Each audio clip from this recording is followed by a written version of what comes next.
Yeah, Now, this movie actually makes a change to kind of character from first. Now, Mordred typically is portrayed as a character for illegitimate bastard son. They have his half sister Morgan and everything. In some versions, he's actually his half brother. Here, he's like a random sorcerer guy who's the leader of the mages. Basically, the mages are these evil guys that want to take over the world. They want to take over and kind of exterminate the human race, the non-magic wielding humans, basically. Okay, what this movie does is, basically with the mages, they were working with the forces of something called the Yin, which is actually how Merlin came to create Excalibur. That's how Merlin created Excalibur in this movie.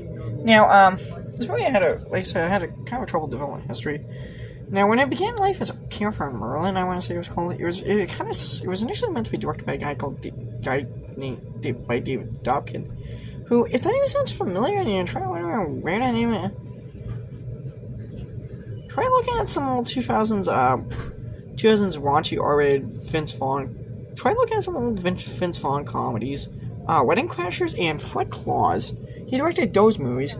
Now, David Dobkin, I believe he's actually a British filmmaker, actually. I think he's an American filmmaker. I might be wrong. I think he's American, or he might be British. I'm not sure.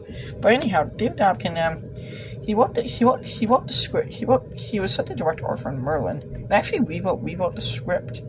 Actually, rewrote the entire script. He was actually going to direct it. How Warner Bros. Kind of put it on hold, mainly because of the fact that David Dobkin actually wanted to cast Kit Harington as Arthur, and Gary Oldman as Merlin. Gary Oldman as Merlin was seen as a viable opportunity at Warner Bros. Mainly because at that point he had started in The Dark Knight, which was like a huge hit for them. He had spoiled well in The Dark Knight, and Gary Oldman was a big name at the time. Kit Harington was seen as a massive risk, mainly due to the fact that he was an unknown actor who had very limited acting credentials. Who at the time had only very limited acting credentials, especially in terms of Hollywood-wise.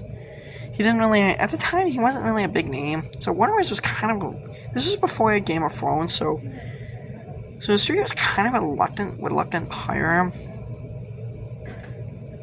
So Warner Bros. Then began looking for somebody. So Warner Bros. Then put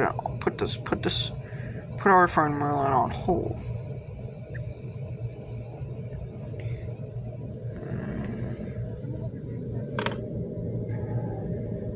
Warner Bros. Pictures presents.